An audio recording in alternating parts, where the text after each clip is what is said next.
திவ்யா அக்கா, கொஞ்சம் கருவேப்பிலை கொத்தமல்லி இருக்குமா? இரு வரேன். அப்படியே ஒரு 4 கத்திரிக்காய், 2 வெங்காயம், 2 தக்காளி, கொஞ்சோண்டு புளி, அப்புறம் மஞ்சள், தேவையான அளவு உப்பு மட்டும் கொஞ்சம் கொடுங்கக்கா. ஏன் கார குழம்பு வைக்க போறியாமா? ஐயோ அக்கா, எப்படிக்கா கண்டுபிடிச்சீங்க? கார குழம்புக்கு தேவையான பொருட்கள் என்னன்னு யூடியூப்ல போட்டா அது அனைத்துமே கரெக்டா சொல்றியா நீ? இன்னும் கடாயும் கேஸ் ஸ்டவ்னா மிச்சம் இருக்குது. அக்கா அர்ஜென்ட்டுக்கு தேவைப்படுதுன்னு கேட்டா அதுக்கேக்கா இப்படி பேசுறீங்க?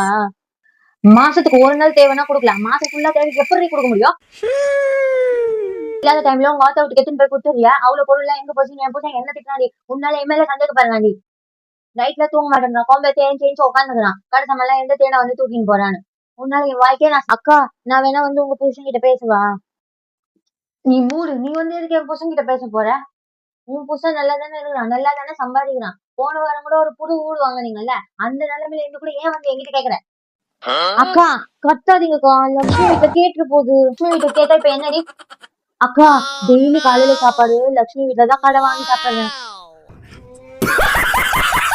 அடி பாவி, மத்தியான சாப்பாடு என்கிட்ட கடை வாங்கி சாப்பிடுறேன்னு கேட்டா காலையில சாப்பாடு லட்சுமி வீட்டுல கடை வாங்கி சாப்பிடுறியா?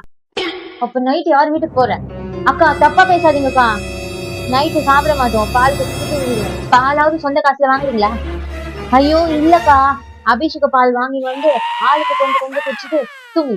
ஐயோ கடவுளே, அப்ப சோத்துக்கு 1 ரூபாய் கூட செலவு பண்ணது இல்ல. இல்லக்கா, ஊறுகாய் மட்டும் வாங்குவோம் ஒரு பைக்கு. அதுவும் தோணுச்சுனாதான், எப்பயாவது தோணுச்சா? இது வரைக்கும் தோணுனதே இல்லக்கா. சோத்துக்கு செலவு பண்ணாம மொத்தமா சேர்த்து ஹாஸ்பிட்டலுக்கு செலவு பண்ண போறேன். அக்கா டைலட் பேசாம ஒரு 4 உப்பு இருந்தா குடுங்கக்கா, கிளம்புறேன். திருந்தவே மாட்டேல்ல, இரு வரேன். இந்தா.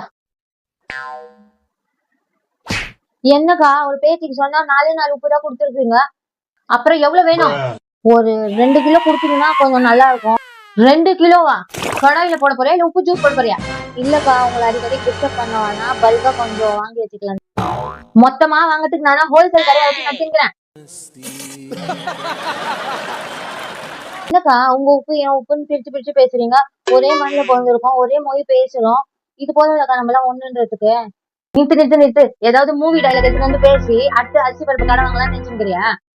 மகளை அவ்வளவுதான், உனக்கு கிளம்பு கிளம்பு, இல்லை அம்மிக்கொள்ள போட்டு அடிச்சிடுவேன். ஓவரா பேசாதீங்க ஓகேவா?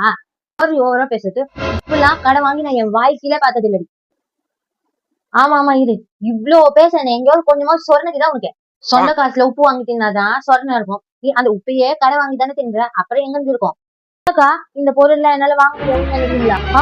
அப்ப வாங்க வேண்டியது தானே, வாங்கி சமைச்சு புடுங்க வேண்டியது தானே, அப்புறம் எதுக்கும் என்கிட்ட நிக்கிற? அதெல்லாம் முடியாம தானே என்கிட்ட வந்து நிக்கிற. நீங்க வேணா பாருங்க, இதே மாதிரி ஒரு நாள் நீங்க வந்து என்கிட்ட நிப்பீங்க.